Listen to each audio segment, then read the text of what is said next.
ભરૂચની હોટલના જમવામાં પણ જીવાતનો મામલો ફરી ઉઠ્યો છે। નામાંકિત હોટલ નોવેસના શાકમાંથી નીકળી છે માખી।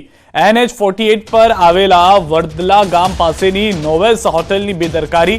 કાજુ સાથે પનીરનું શાક મંગાવતા રેસા નીકળ્યા હોવાની પણ ગ્રાહકની ફરિયાદ। ગ્રાહકે વિડીયો બનાવી કર્યો છે સોશિયલ મીડિયામાં viral. Bharuch food and drugs વિભાગ આવી હોટલ સામે પગલાં ભરે તે પણ જરૂરી છે, કારણ કે રેસા નીકળી રહ્યા છે શાકમાંથી માખી નીકળી હોવાની પણ જાણકારી મળી રહી છે। નોવેસની શંકામાં ગઈ હોવાની પરિસ્થિતિ હોટલની તે માટે પણ છે, કારણ કે ભૂતકાળમાં આવા કોઈ બનાવ બન્યા છે કે નહીં તેને લઈને પણ ફૂડ વિભાગ તરફથી હજી કોઈ પગલાં લેવામાં નથી આવ્યા ચકાસણીના। જો તે લેવામાં આવે તો તમામ વિગતો જે છે તે સ્પષ્ટ થઈ શકે છે।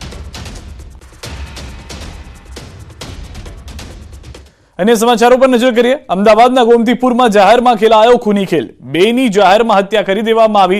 ત્રીજો વ્યક્તિ સારવાર હેઠળ છે। ગોમતીપુરના હાથીખાઈ ગાર્ડન પાસે અંગત અદાવતમાં હત્યા થઈ। તલવારના ઘા મારીને હત્યા કરવામાં આવી। મોહમ્મદ આમિર ઉર્ફે ભાંજો અને સબરેજ પઠાણ નામના યુવકની જાહેરમાં હત્યા થઈ। મૃતકો ડ્રગ્સ અને દારૂ પીને ખંડણી વસૂલતા હોવાનો આરોપ છે। પાન પાર્લરવાળા સાથે બોલાચાલી બાદ મામલો ભીચક્યો હતો। મોડી રાત્રે મૃતક આરોપીને મારવા માટે ખુલ્લી તલવાર સાથે મૃતક આમિર તબરેજ આરોપીને મારવા માટે પાનના પાર્લર પર પહોંચ્યો હતો અને આરોપીના ઘર નજીક જ બોલાચાલી, જ્યાં આરોપી સમીર, કામિલ અને સોહેલે આમિરના હથિયારથી હુમલો કરી તેની હત્યા કરી હતી। આ કેસમાં ગોમતીપુર પોલીસે એક આરોપીની અટકાયત કરી છે, જ્યારે અન્ય બેની શોધ ચાલી રહી છે।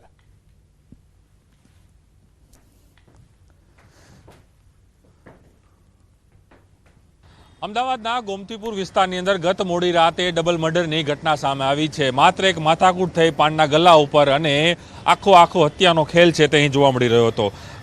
ગોમતીપુર વિસ્તારના હાથીખાઈ ગાર્ડન છે તેની પાસેની આ ઘટના છે। શું કઈ રીતે લોહલહાણ કરવામાં આવ્યા હતા અને કઈ રીતે હત્યા છે કરવામાં આવી હતી। હત્યા ખાસ કરીને તલવાર અને એવા ઘા માર્યા તેના કારણે તે અહીં જ તેનું મૃત્યુ થયું હતું। જે મોહમ્મદ આમિર ઉર્ફ ભાંજો અને સબરેજ પઠાણની જાહેરમાં હત્યા કરવામાં આવી છે।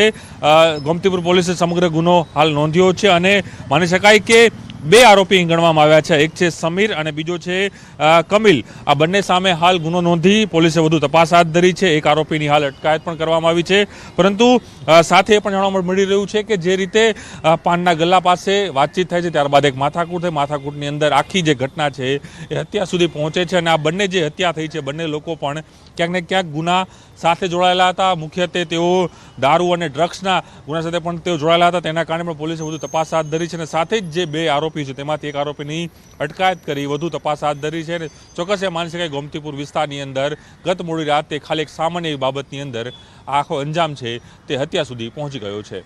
ક્ષણિક મહેતા સાથે પ્રણવ પટેલ, ન્યૂઝ 18 અમદાવાદ। સમાધાન વખતે સમાધાન થયું નહીં અને બોલાચાલી થઈને ઝઘડો થયો।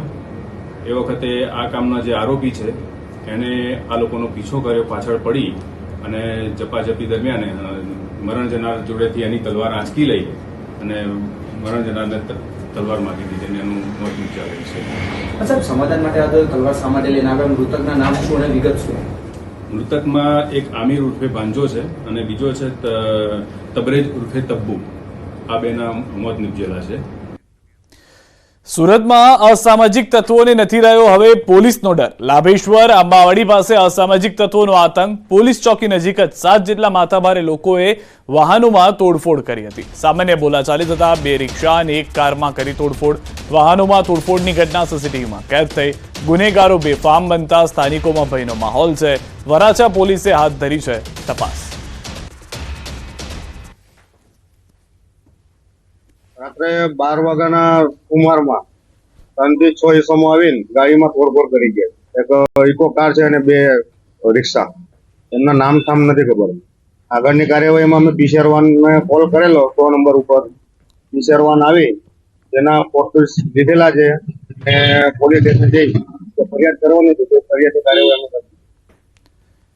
સુરતના ઉન બીઆરટીએસ સ્ટેશનમાં 3 અજાણ્યા શખ્સોએ તોડફોડ કરી। બસના કાચ અને કેમેરા તોડી નાખ્યા। સોમવારે રાત્રે બીઆરટીએસ સ્ટેશનમાં ઘૂસી અજાણ્યા શખ્સોએ તોડફોડ કરી ત્યાંથી ફરાર થઈ ગયા હતા। બસ ઓપરેટ કરતી એજન્સીએ ભેસ્તાન પોલીસ મથકમાં તોડફોડ કરનાર અજાણ્યા શખ્સો સામે ફરિયાદ નોંધાવી છે। પોલીસે ફરિયાદના આધારે તપાસ શરૂ કરી છે। સમગ્ર ઘટનાના સીસીટીવી પણ સામે આવ્યા છે।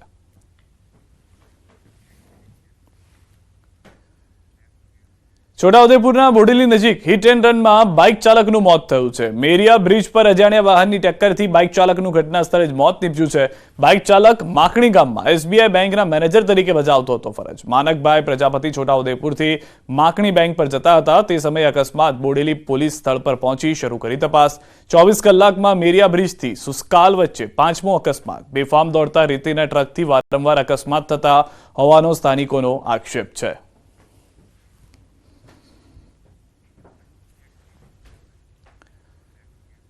અડાલજના અઘોરા મોલના પ્રથમ માળે જુગારધામ ઝડપાયું છે. અડાલજ પોલીસે 9 જેટલા જુગારીઓને ઝડપી પાડ્યા છે. 9 જુગારીઓની અડાલજ પોલીસે ધરપકડ કરી છે. જુગારધામ પરથી 14 લાખથી વધુનો મુદ્દામાલ જપ્ત કરવામાં આવ્યો છે. 45,000 રોકડ તેમજ 2 બાઇક 2 કાર જપ્ત થઈ છે. 9 મોબાઈલ સહિત 14,36,000નો મુદ્દામાલ કબજે કર્યો છે. ટ્રેબિકા સિલેક્ટ હોટલના રૂમમાંથી મળી આવ્યા 9 જુગારિયા. દિનેશ કાંતિલાલ શાહ ચલાવતો હતો જુગારધામ. આશીષ વિનોદ ચંદ્ર પટેલ, દિનેશભાઈ ગાભાભાઈ ચાવડા, રાજેન્દ્ર કુમાર શિવાભાઈ પટેલ, જિગ્નેશ રસિકભાઈ પટેલ, ઘનશ્યામભાઈ દ્વારકીદાસ પટેલ, મહેશ મંગાજી ઠાકોર, અશ્વિન સોમાભાઈ પરમાર અને ઉમેશ મૂળજી પરમારને પોલીસે રંગે હાથે ઝડપી પાડ્યા છે.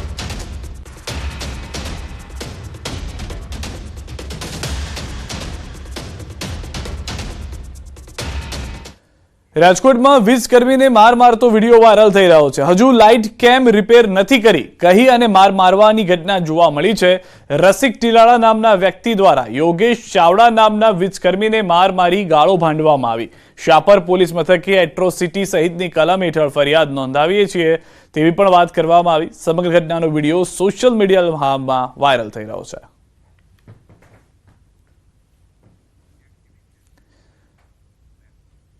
જૂનાગઢ મહાનગરપાલિકાની જનરલ બોર્ડની મીટિંગ પૂરી થયા બાદ કોંગી મહિલા નગરસેવક અને ભાજપ પ્રમુખ વચ્ચે બોલાચાલી થઈ હતી. મહિલા નગરસેવકનું અપમાન કર્યું હોવાનો આક્ષેપ કરવામાં આવ્યો છે. મંજુલાબેન મનપા કચેરીમાં ધરણા પર બેસી ગયા હતા. બાદમાં ડેપ્યુટી મેયરે સમગ્ર મામલો થાળે પાડ્યો છે. જૂનાગઢ માટે મારે લડવાનું છે. જ્યાં સુધી એ પુનિતના દબાણ ન હટે ત્યાં સુધી હું ઊભી નહીં થાઉં. ભલે મારે મરી જવું પડે. હું જૂનાગઢ માટે શહીદ ભલે થઈ જાઉં. મારે શહીદ થવું. મારા જીવવું નથી. ન થવું જીવી. મંજુલાબેન જે અત્યારે હાલ આક્ષેપ કરી રહ્યા છે કે કોર્પોરેશનના અધિકારી કર્મચારીઓએ આ કામ કર્યું છે કે નથી કર્યું, એ બાબતે અમારા બંને વચ્ચે સંવાદ થતા મારા દ્વારા એમને એ જ કહેવામાં આવ્યું હતું કે કોર્પોરેશનની કાર્યવાહી છે એ કોર્પોરેશનના અધિકારીઓ કાયદાની મર્યાદામાં રહીને કરતા જ હોય છે. એ સિવાય કશું જ અમારા વચ્ચે બોલવાનું ચાલવાનું થયું નથી. તો જૂનાગઢ મહાનગરપાલિકાની વર્તમાન બોડીની 31 જુલાઈના રોજ મુદત પૂર્ણ થઈ રહી છે. ત્યારે આજે છેલ્લું જનરલ બોર્ડ મળ્યું હતું. કોંગ્રેસના નગરસેવક દ્વારા પાણી, ગટર, વોકળા પરના દબાણો અંગે પ્રશ્ન કરવામાં આવતા ગરમાગરમી થઈ. અંતે કમિશનરે તમામ પ્રશ્નોનો યોગ્ય નિકાલ થશે તેવી બાહેધરી આપી હતી અને વર્તમાન ભાજપની બોડીએ 1500 કરોડ રૂપિયાના કામો કર્યાનો દાવો કર્યો હતો. તેમજ આવનારી ચૂંટણીમાં ફરી ભાજપ સત્તા મેળવશે તેવો વિશ્વાસ વ્યક્ત કર્યો હતો. અમારી સરકાર જ આવવાની, કારણ કે જે કામ કર્યા જ નહીં પ્રજાએ જોયા છે અને પાછી ભારતીય જનતા પાર્ટીની બોડી આવશે. ટેન્ડર તૈયાર છે, બધા કામ વર્ક ઓર્ડર દેવાઈ ગયા. એટલે જે કામના ઉદ્ઘાટન, જે મોદી સાહેબ કહે ને કે જેનું ઉદ્ઘાટન કરો એ કામ મારા હાથે જ પૂરું થવું જોઈએ. અમે જેટલા પણ કામ બહાર પડ્યા છે એ અમારા હાથે જ પૂરા થાય. ડેપ્યુટી મેયર દ્વારા કીધું કે અમે 1560 કરોડના કામ કર્યા. 1560 એટલે એક વોર્ડમાં 100 કરોડ રૂપિયા આવે તો સોનાના રસ્તા બની જાય અને લોકો ક્યાંય દુઃખી ન હોય. અમે એને ચેલેન્જ આપીએ કે જાહેર મંચ ગોઠવો અને બધી જનતાને બોલાવો અને ત્યાં તમે કહો કે અમે આટલા કામ કર્યા, હિસાબ આપો. વડોદરાના નંદેસરી ગામના મહિલા સરપંચના પતિની દાદાગીરી સામે આવી છે. ગૌતમ પઢિયાર પોતાના મકાનનું સમારકામ કરાવતા હતા ત્યારે સરપંચના પતિએ હુમલો કર્યાનો આક્ષેપ કર્યો છે. મહિલા સરપંચના પતિએ ગૌતમના માતાને ધક્કો મારતા 52 વર્ષીય લલિતા પઢિયાર જમીન પર પટકાતા જોવા મળ્યા હતા અને માથાના ભાગે ઈજા પણ પહોંચી છે. ઈજાગ્રસ્ત મહિલાને સારવાર અર્થે હોસ્પિટલ ખસેડવામાં આવ્યા હતા. ત્યાંથી વધુ સારવાર અર્થે એસએસજી હોસ્પિટલ ખસેડવામાં આવ્યા. સમગ્ર મામલે પીડિત પરિવારે પોલીસ કંટ્રોલ રૂમમાં ફોન કરી બનાવની જાણ કરી હતી.